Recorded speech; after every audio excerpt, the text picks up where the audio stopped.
हैकल का सूरमा किस्त नंबर 6। मुखालिफिन के मंसूबे के मुताबिक इनका सूरमा बड़े ही ड्रामाई अंदाज में अजायब घर से नमूदार होने वाला था, लेकिन इससे पहले ही तवक्को के खिलाफ हैकल का एक सूरमा इसी वक्त स्टूडियो के सेट पर नमूदार हो गया था। जलालत धमाके की आवाज़ सुनकर सुजाना से बोला, ये कैसा धमाका है?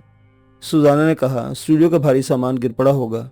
नहीं, कोई गड़बड़ है, चलो यहाँ से, हम शूटिंग के बाद अपने बंगले में जाएंगे। यूं भी तुम्हारे शोहर ने मुझे फांसने के लिए तुम्हें मुकम्मल छुट्टी दे दी है। वो मेकअप रूम से निकलकर तेजी से चलते हुए सेट पर आए। वहाँ की एक पिछली दीवार टूटी हुई थी। शूटिंग के मुताबिक जलालत को हार्डबोर्ड की वो दीवार तोड़कर कैमरे के सामने यानी नाजरीन के रूबरू आना था। वहाँ पहुंचकर मालूम हुआ कि इससे पहले हैकल का दूसरा सूरमा आ गया है।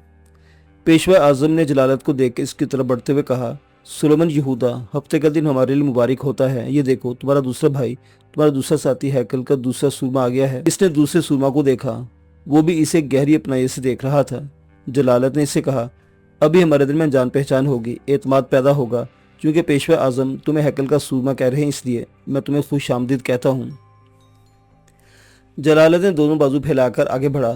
दूसरा इसके सीने से आकर लग गया। इसने कहा, ब्रदर सुलेमान यहूदा, मेरा नाम बेंजामिन यहूदा है। मुझे अपने बाप दादा से जो बातें मालूम होती रही हैं वो मैं बयान करता रहूँगा। शायद तुम्हारे बाप दादा ने भी तुम्हें वही बातें बताई होंगी। पेशवा आजम और दोनों रब्बी फोन के जरिए आला हुक्काम और फौज के आला अफसरान के दूसरे सूरमा बेंजामिन यहूदा के मुताल्लिक खुशखबरी सुनाते रहे। वो उनसे कह रहे थे कि वो सब अभी इसका इस्तकबाल करने के लिए स्टूडियो आ जाएं। इन अकाबिरीन के आराम में खलल पड़ रहा था। वो सवालात कर रहे थे कि जो अजनबी स्टूडियो में आया है, इस पर कैसे यकीन कर लिया गया कि वो हैकल का दूसरा सूरमा है। तमाम अकाबिरीन ने पेशवा आजम से कहा, आप टीवी प्रोग्राम रिकॉर्ड कराने के बाद दोनों सूरमाओं को आर्मी हेडक्वार्टर में लाएं, हम वहां इनका इस्तकबाल करेंगे। वो प्रोग्राम रिकॉर्ड होने के तकरीबन 3 घंटे बाद नश्र किया जाने वाला था, लिहाजा इसकी रिकॉर्डिंग शुरू हो गई। कैमरा ऑन होते ही मेज़बान ने कहा, नाजरीन, आज हम आपके सामने हैकल का एक सूरमा पेश करने वाले थे, मगर ये हमारी खुशकिस्मती है कि अचानक ही दूसरा सूरमा भी नमूदार हो गया। मेज़बान के बाद पेशवा आजम और रब्बियों ने दुनिया के तमाम यहूदियों को ये खुशखबरी सुनाई कि 12 सूरमे एक के बाद दीगरे आ रहे हैं। जब ये यकजा हो जाएंगे तो हमें ताबूत यहूदा की सौगात पेश करेंगे। फिर उन्होंने सुलेमान यहूदा और बेंजामिन यहूदा को पहले और दूसरे सूरमा के तौर पर पेश किया। ये बताया कि ये सूरमा गैर मामूली ज़हनी जिस्मानी क़ुव्वतों का हामिल है। ये जब तक यहूदी कौम को ताबूत यहूदा पेश नहीं करेंगे तब तक इन्हें मौत नहीं आएगी और ना ही कोई इन्हें हलाक कर सकेगा। इन 12 सूरमाओं की एक पहचान ये है कि इन सब के दाएं बाजू पर एक खास पैदाइशी निशान सितारे की मानद है। कैमरे के जरिए सुलेमान और बेंजामिन के बाजुओं को क्लोज शॉट में दिखाया जा रहा था। सुजाना दूर खड़ी शूटिंग देख रही थी। सेट से बाहर आकर फ़ोन निकाला, फिर अपने मिनिस्टर शोहर डिसोजा से रब्ता किया। फिर कहा, मैं यहाँ स्टूडियो में सुलेमान यहूदा को ट्रैप कर रही हूँ, मगर अब वो भी मुसलमान होगा तो इसके अंदर से बहरूपी मुसलमान को बाहर निकाल लाऊंगी। हम यही चाहते हैं, अगर तुम इसे बेनकाब करोगी तो फिर हम डमी सूरमा का ड्रामा नहीं रचाएंगे। ये तस्लीम करना पड़ेगा कि असली होते हैं। असल सूरमा में जो गैर मामूली सलाहियतें हैं, वो सलाहियतें हम डमी में पैदा नहीं कर सकते। तुम घर कब लौटोगे? मेरी मसरूफियात बढ़ गई हैं। आर्मी हेडक्वार्टर की मीटिंग के बाद चंद अफसरान मेजर गोरेन के रहायशगाह में ज़ाती मीटिंग के लिए जमा होंगे। मुझे वापस आने में सुबह हो जाएगी। सुजाना खुश हो गई। इसने कहा, मैं भी सुबह तक वापस आ जाऊंगी। इसने राबिता ख़त्म कर दिया। जलालत आर्मी हेडक्वार्टर से फारिग होकर आता तो वो इसके साथ बाकी रात गुजार सकती थी। जलालत शाम को स्टूडियो आया था। रात के 8 बजे शूटिंग खत्म हो गई। हैकल के सूरमा का वो प्रोग्राम रात 10 बजे पूरी दुनिया के सामने पेश किया जाने वाला था। वो दूसरे सूरमा बेंजामिन और पेशवा आजम के साथ मसरूफ था। इनके साथ आर्मी हेडक्वार्टर जा रहा था। वो दोनों अपने मजहबी रहनुमाओं के साथ एक एयर कंडीशन गाड़ी में जा रहे थे। पेशवा आजम ने कहा, बेंजामिन यहूदा, अपनी हिस्ट्री बताओ, तुम कौन हो और अब तक कहाँ थे? वो बोला, मुझे बचपन से ही पहलवानी का शौक़ था। मेरी माँ कहती थी मेरे बाप दादा जिस्मानी तौर पर बहुत ही ताकतवर थे। 25 बरस की उम्र में माँ का इंतकाल हो गया। मैंने रेसलिंग के मुकाबले में अपना नाम दर्ज कराया। मैं कितना ही ताकतवर हूँ इस वक्त मुझे सही अंदाज़ा नहीं था। जब हज़ारों तमाशाओं के सामने मुकाबले शुरू हुए तो सब ये देखकर हैरान रह गए कि मैंने मुकाबले पर आने वाले नामी ग्रामी पहलवानों को उठा कर रिंग से बाहर फेंक दिया था। रेसलिंग के ऑर्गेनाइजर्स ने मुझे $10 लाख दिए। अगरचे ये बड़ी रकम थी, लेकिन मैं दोबारा रेसलिंग के लिए नहीं गया। मुझे गैर मामूली जिस्मानी कुव्वत की नुमाइश गवारा नहीं थी। मैं तनहा था। मुख्तलिफ इदारों में सिक्योरिटी अफसर के तौर पर मुलाजमत करता रहा। मेरे अंदर अच्छी आदतें, लेकिन एक आदत अच्छी नहीं, मैं हसीन औरतों का रस्सियाँ हूँ। एक रब्बी ने जलालत की तरफ देखकर कहा, सुलेमान भी ऐसा ही है, हम इसकी तरह तुम्हारी भी हर ज़रूरत पूरी करते रहेंगे। बेंजामिन ने कहा, जब मैं 50 बरस का हुआ तो एक रात ख्वाब में हैकल का मंजर देखा, तब से मेरा मन मिजाज बदल गया। एक रब्बी ने पूछा, तुमने ख्वाब में क्या देखा? वो बोला, मैंने देखा रात का वक्त है, मैं कुछ लोगों के साथ हूँ, हम सब ने सर से पांव तक सफेद लिबादा पहना हुआ है, हमारे ऊपरी आधे चेहरे छुपे हुए हैं, हाथों में रोशन शमादान थे। हम हैकल के किसी हिस्से से गुजर रहे थे और ज़ेर-ए-लब कदीम इब्रानी जुबान में कहते जा रहे थे, हम हैं ताबूत यहूदा के अमीन, खुदाबंद यहूदा, हम हैं ताबूत यहूदा के अमीन। पेशवा आजम और दोनों रब्बी बड़े ही जज्बाती अंदाज में जैसे दम साधे सुन रहे थे। जलालत इसरार बड़ी तवज्जो से बेंजामिन को तक रहा था। इसका चेहरा, इसकी आंखें कह रही थी कि वो एक सच्चा ख्वाब बयान कर रहा है। वो कह रहा था, हम शमादान उठाए हैकल के एक ऐसे हिस्से में पहुंचे जहाँ का फर्श 2 हिस्सों में तकसीम हो गया। हमारे सामने 4 फीट का खला पैदा हो गया। नीचे एक तहखाना था। हम आगे पीछे 2-2 की तादाद में सीढ़ियाँ उतरने लगे। तब मैंने गिनती की, हम 12 अफराद थे। पेशवा आजम ने कहा, यानी तुम हैकल के 11 सूरमाओं के साथ थे। प्लीज़ याद करो और बताओ, हैकल के किस हिस्से में वो तहखाना है? वो बोला, मैं कभी हैकल में नहीं गया, पहली बार इसराइल आया हूँ। ठीक है, आगे बोलो, इस तहखाने में तुम सब कहाँ गए थे? वहाँ एक बहुत बड़ा संदूक था, वो खाली सोने का था। हम में से हर एक ने इस पर लगे हुए ताले को खींच कर देखा, फिर एक जुबान होकर कहा, ये महफूज है। रब्बी ने कहा, यकीनन वो ताबूत यहूदा था, आगे बोलो। आगे कुछ नहीं था। मेरी आंख खुल गई, ख्वाब का मंजर गुम हो गया, मैं जीती जागती दुनिया में आ गया। पेशवा आजम ने कहा, तुम्हारा ख्वाब सच्चा है, तुम यहूदी कौम की अमानत तक गए थे। बेंजामिन ने कहा, मेरी माँ मुझे कदीम इब्रानी ज़ुबान सिखाई है। मैंने 2000 बरस पहले लिखी हुई किताब हैकल के सूरमा पढ़ी है। मेरी माँ कहती थी, किताब में जो निशानियाँ दी गई हैं, इनके मुताबिक तुम हैकल के सूरमा हो। माँ की ये बात मेरे ज़हन में नक्श हो गई थी। एक बार मैंने एक मैगजीन में हैकल की तस्वीर देखी तो मुझ पर वज तारी हो गया। मैं आगे पीछे झुकने लगा। फिर ये बात मेरे दिल में बैठ गई कि मुझे इसराइल जाना चाहिए। वहाँ हैकल की 4 दीवारी में जाऊँगा तो दिली सुकून हासिल होगा। आज से 3 दिन पहले अखबार में मुख्तसर सी खबर पढ़ी, लिखा था, इसराइली रब्बियों के दावे के मुताबिक हैकल का पहला सूरमा आ गया है, जल्द ही दूसरा भी आएगा। ये पढ़ते मैंने सफ़र की तैयारी शुरू की। आज यहाँ 1 बजे की फ़्लाइट से आया था। फिर होटल में सामान रखकर सीधा हैकल गया। वहाँ थोड़ी देर इबादत की तो मुझ पर सहर तारी होने लगा। शाम को वहाँ से निकला तो अपने आप में नहीं था। कार ड्राइव करता हुआ टीवी स्टूडियो चलाया। मुझ पर एक बेखुदी का आलम था। स्टूडियो के अंदर आया तो अचानक ही बिजली चली गई। घुप अंधेरा छा गया। मैं आगे बढ़ना चाहता था। तारीकी में एक हार्डबोर्ड की दीवार ने रास्ता रोका। मैं कहाँ था, क्या कर रहा था, इसका कुछ होश नहीं था। मैंने दीवार पर एक घोंसा मारा तो वो टुकड़े टुकड़े हो गई। ऐसे वक्त में रोशनी भी हो गई। उस वक्त जैसे मेरी माँ मेरे अंदर समा गई थी। वो कह रही थी, मैं हैकल का सूरमा हूँ और मैं यही कहता हूँ पेशवा आजम के कदमों में झुक गया। पेशवा आजम ने इसके सर पर हाथ रखकर कहा, खुदाबंद यहूदा हम पर मेहरबान है, हमारी कामयाबी और कामरानी के दिन आ रहे हैं। इस दौरान वो आर्मी हेडक्वार्टर पहुंच गए। वहाँ एक बड़े हाल में तमाम अकाबरीन मौजूद थे। 2 सूरमाओं की ज़ियाफत का एहतमाम किया गया था। खाने के लिए अनवाउ अकसाम की डिशें थी और शराब की ट्रालियाँ भी चल रही थी। अकाबरीन ने बड़ी गर्मजोशी से बेंजामिन यहूदा का इस्तकबाल किया।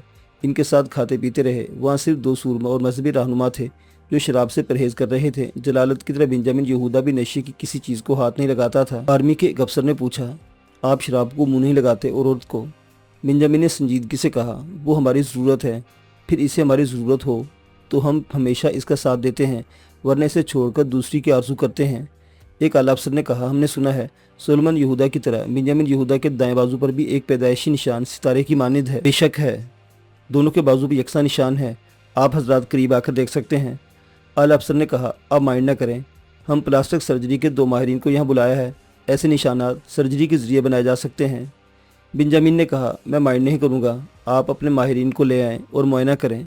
2 माहिरीन इसके करीब आए। उन्होंने बाजू के इस निशान पर एक नज़र डाली, फिर इस पर लोशन लगाकर 1 मिनट तक इंतज़ार किया। इसके बाद मुहद्दब शीशों के ज़रिए बगौर मुआयना करने लगे। फिर उन्होंने पीछे हटकर कहा, प्लास्टिक सर्जरी नहीं, ये वाकई पैदाइशी निशान है। एक आला हाकिम ने कहा, पहले सूरमा सोलोमन यहूदा में यह अजीबोगरीब बात है कि ये नाकाबिले बर्दाश्त अज़ियतें सहने के दौरान न चीखता है, न तड़पता है, न कराहता है। एक रब्बी ने कहा, बेंजामिन यहूदा भी ऐसी कुव्वत बर्दाश्त का हामिल है। वहाँ सुजाना का शोहर जलालत का दुश्मन मिनिस्टर डिसोजा भी मौजूद था।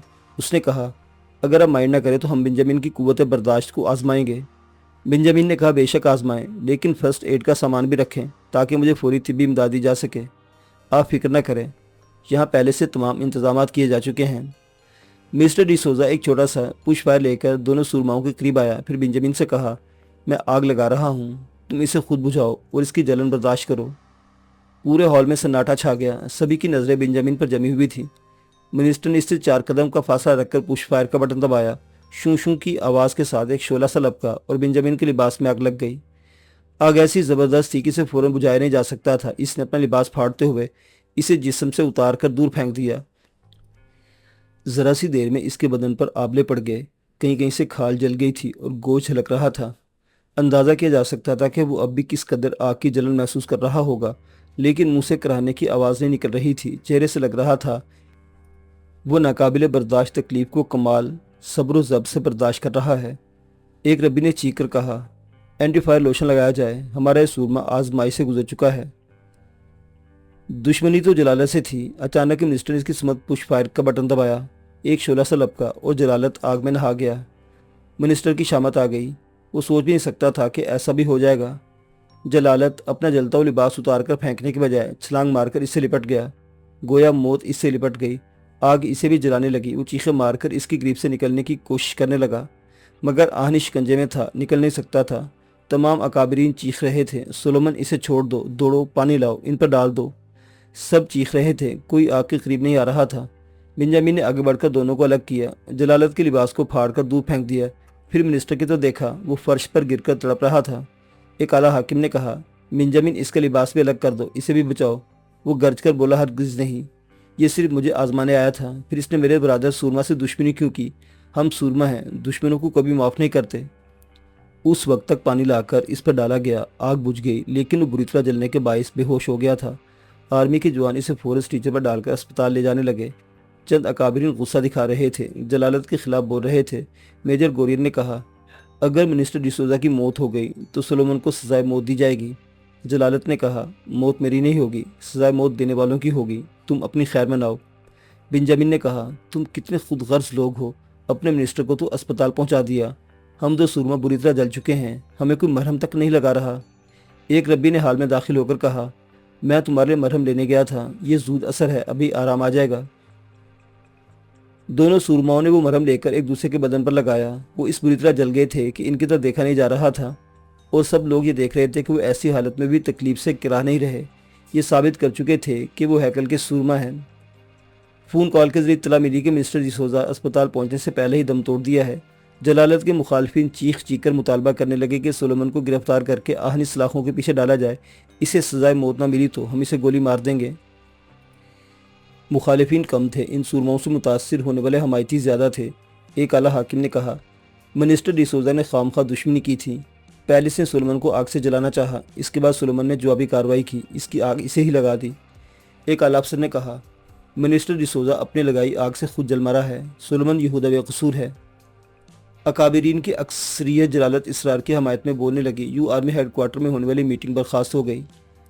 پیشوا اعظم نے دونوں سورماؤں سے کہا، جلے ہوئے بدن کا علاج انتہائی نگہداشت میں کیا جائے گا، تم دونوں بھی آئی پی اسپتال کے آئی سی یو میں رہو گے۔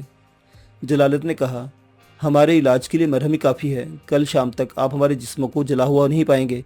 فی الحال بنجامن یہودا کے لیے رہائش گاہ کا انتظام کریں، میں اپنے بنگلے میں جا کر آرام کروں گا۔ وہ ان سے رخصت ہو کر بنگلے میں آیا۔ سوزانا ڈرائنگ روم میں بیٹھی ہوئی تھی، اٹھ کھڑی ہو گئی، اس کے بدن کو حیرانی سے دیکھنے لگی۔ وہ صرف ایک نیکر پہنے ہوئی تھی۔ اس نے پوچھا، کیا تمہیں ڈسوزا کی موت کی اطلاع نہیں ملی؟ وہ سر ہلا کر بولی، ہاں میں ابھی اسپتال میں اس کی جلی ہوئی لاش دیکھ کر آ رہی ہوں۔ اس کی تدفین سے پہلے تمہیں یہاں نہیں آنا چاہیے تھا۔ ابھی اس کی لاش کا پوسٹ مارٹم ہوگا، پولیس کارروائی ہوگی، کل دوپہر سے پہلے تدفین نہیں ہو سکے گی، مجھے جانا ہوگا، میں تھوڑی دیر کے لیے تمہیں دیکھنے آئی ہوں۔ وہ قریب آ کر دور نہیں جانا چاہتی تھی، لیکن گھر جا کر ماتمی لباس پہن کر ایک بیوہ کا رول ادا کرنا تھا، لہٰذا حالات سے مجبور ہو کر چلی گئی۔